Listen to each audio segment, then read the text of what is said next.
Meatball, did you know that BlackRock is having a falling out with its other hedge fund friends, and you have to hear about it now? That's right, we are in a whole mess of trouble if we do not learn about the BlackRock Bagholders Inc. Too long didn't read. BlackRock is collaborating with the shadow market, with Citadel and Bridgewater Associates. These three are contributing to the greatest market manipulation of all time. And if you guys want to learn about this, you have to stick until the end and make sure that you have smashed that like button and the subscribe button and the bell button so that you can, one, share with other Moon Platoon Mo Monkey Army members that have not seen this article yet, and two, making sure that you are investing in yourself and never missing a single live stream. We do it bell to bell, buzzer to buzzer, and we appreciate you guys a lot from joining in. So let's get going. I believe Citadel shorted, hold on a second.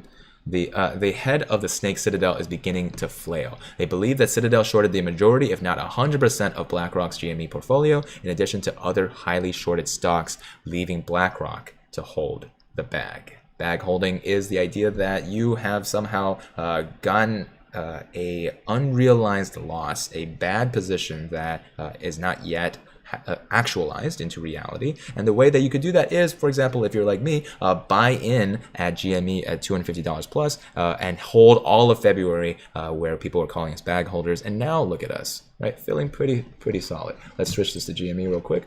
And now let's get solid. Let's get started.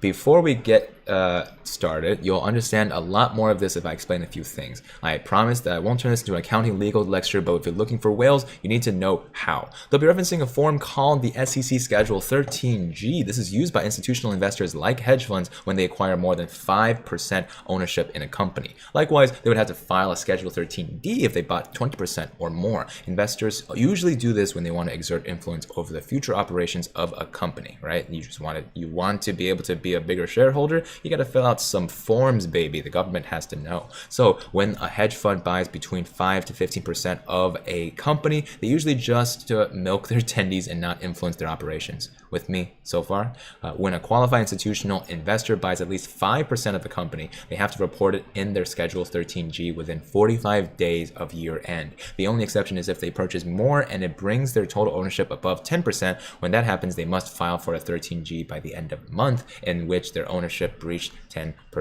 Quick example, if you guys are still not following, a whale buys 5% of GME in July 2020. They have to file a 13G within 45 days of December 31st of 2020. That is a month and a half, so that's like February 15th. On October 15th, 2020, they buy an additional 5% of GME's outstanding shares. They now own 10% and must file their initial 13G within 10 days of October 31st, 2020. From this point on, any change bought or sold of 5% or more must be reported by the end of that month in which the change was made. Now, buckle up, because I'm about to wrinkle that smooth brain, okay? Let's move down, move down, move down. I've investigated GME's 13Fs from 2020 to find out who the biggest whales are. As discussed above, those owning more than 10% would have to file an amended 13G if they bought or sold more than 5%. This would tell us which whales are still in the fight. Here's what they found. Whales travel in pods. Although they may not communicate together, they think together. It's important to note that most whales will start paper handing parts of their portfolio when a stock isn't performing.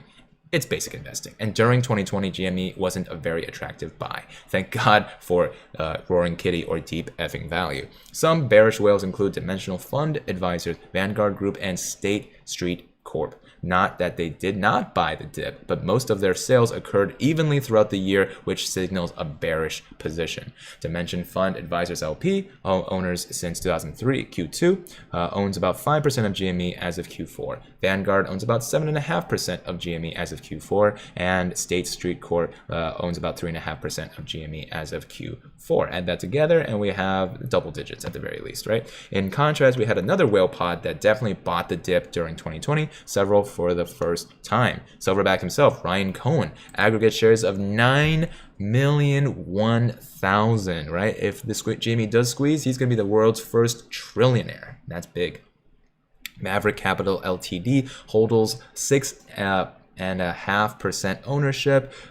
We have Senvest Management holds 7.5%, and Morgan Stanley has 6.5% of GME as of Q4, increase of 100% since Q4 2019.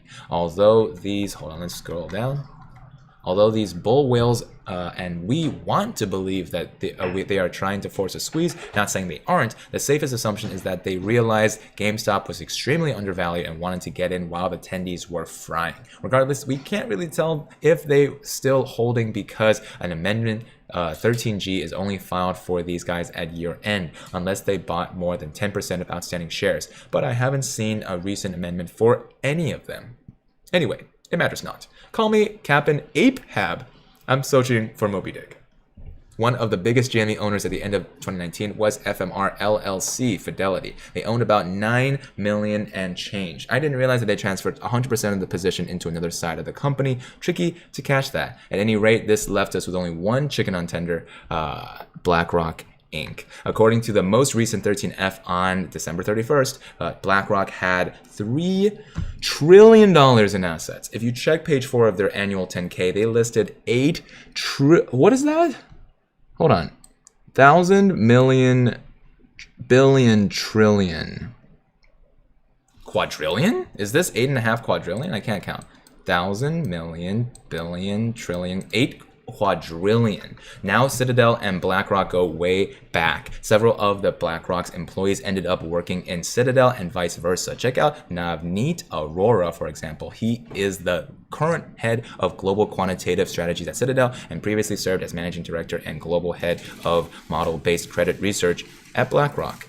Are you ready for this? Whoa. There's an article published by Alpha Cushion in 2019 that explained the shadow relationship between BlackRock, Citadel, and Bridgewater. Long story short, the author weaves the thread between all three firms and shows how their coordinated efforts are rigging the game for big money. BlackRock, the beta, provides trillion-dollar asset bases which are pushed through Bridgewater's, the asymmetric alpha, quantitative management zone. Citadel, the structural alpha, then acts as the market maker through Citadel securities and rigs the market by serving them the most favorable trades using their high-frequency trading platforms. If you haven't read their Citadel Has No Close, please do so. Now that's why this is such a good article, because this is from the last time. We already covered Citadel Has No Close with trades last time. If you guys haven't seen that yet, scroll on past. It was been a couple of videos ago. Want proof? In February 2020, Bloomberg published an article showing how companies. Oh, hold on a second.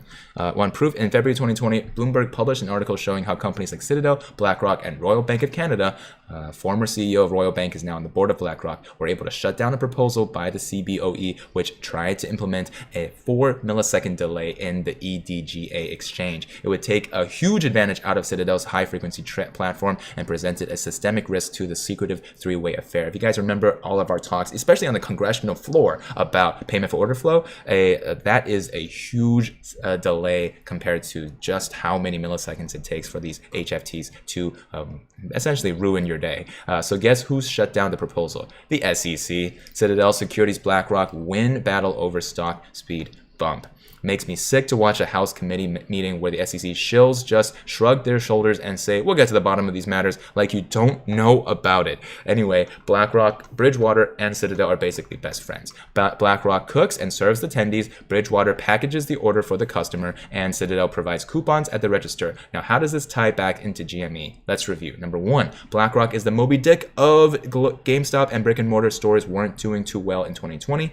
Number two, throughout the year, they liquidated almost 20% of their GME position. Liquidate means they exited their positions and sold. So Q1 balance of 11 million shares and Q4 balance of 2 million shares. So they just, boom, got rid of it. Citadel and friends decided to short 140% of GameStop by borrowing shares from asset managers like BlackRock. Gabe Plotkin even admitted to doing this with asset funds like BlackRock during the first committee meeting, and Bloomberg wrote an article about it. We got a I think this is the same Bloomberg article we saw earlier. When stocks aren't performing well, asset managers like BlackRock will make money by charging a high interest rate on lending shares for highly shorted stocks. And number five, Citadel Securities pockets the proceeds from selling the short shares and never plans on repurchasing them after GameStop goes bankrupt.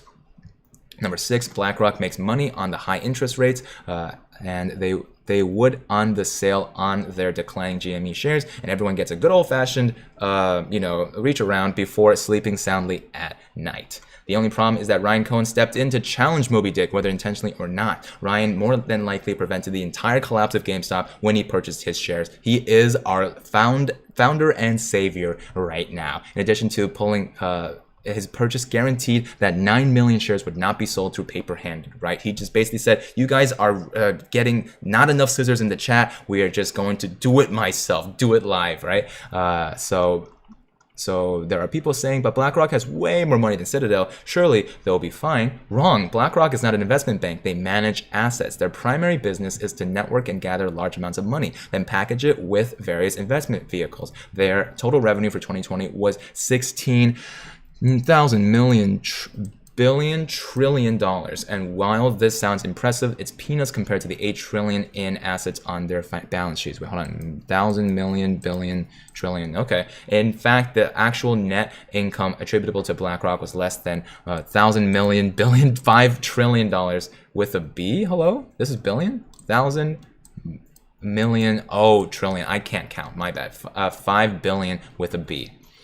So this is where it leads us now. Citadel hemorrhaging funds like there's no tomorrow. In addition to all of this, they just issued $600 million in a 5-year bonds. You guys remember we covered that earlier. For a company that manages $384 billion in assets, this seems ridiculous. It's more likely that the head of a snake is choking on its own venom, and BlackRock could cease to have a dominant market maker for that $3 trillion asset fund. It's literally poetic justice. The turbulence between BlackRock and Citadel can only end poorly for them. BlackRock built a supply chain relationship with Citadel, and Citadel obviously needs an asset manager. Don't believe me? 76.7% of Citadel's portfolio are derivatives, bets on the outcomes of markets. Less than 25% are actual physical shares. You imagine a car without gas, running a marathon without eating, landing on the moon without tendies. Of course, BlackRock will cash in a moonshot when they receive their shares, but it will cripple their biggest market maker in return.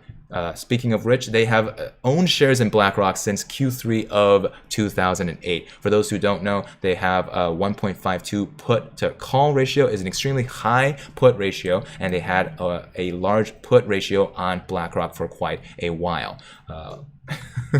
Want to know what you get out of it? You get the ice cream and the hot fudge and the banana and the nuts. Right now, I get the sprinkles, and yeah, if it goes through, I get the cherry. But you get the sundae, Vinny. You get the sundae from The Big Short. Unfortunately, BlackRock never got their tennies and are probably pissed that their business partner didn't handle their end of the deal. Even though GME was a small portion of their portfolio, it was declining in value, not to mention all of the other assets that they lent as highly shorted stocks. They made a few bucks on the high loan percent, but wasn't for long. Now the table is set. Citadel is gasping for air. BlackRock has the risk of losing a major partnership with a dominant market maker, and the DTCC just started ringing the dinner bell. I hear the Wellerman calling. Well, despite the fact that it seems like I am having trouble reading, I am trying to rush to a meeting right now. I appreciate you guys staying all the way into the end, smashing that like button, and making sure that you've hit that subscribe button. This is the end of this video as well as the live stream. So I will see you guys on Monday bright and early. Watch a couple of the clips that get clipped here, as well as making sure that you are taking fact that these people are the supporters of the show, the officers of the Moon Platoon, and I appreciate them so much. You can join them by hitting that join button next to the subscribe button, which all of you have already pressed, and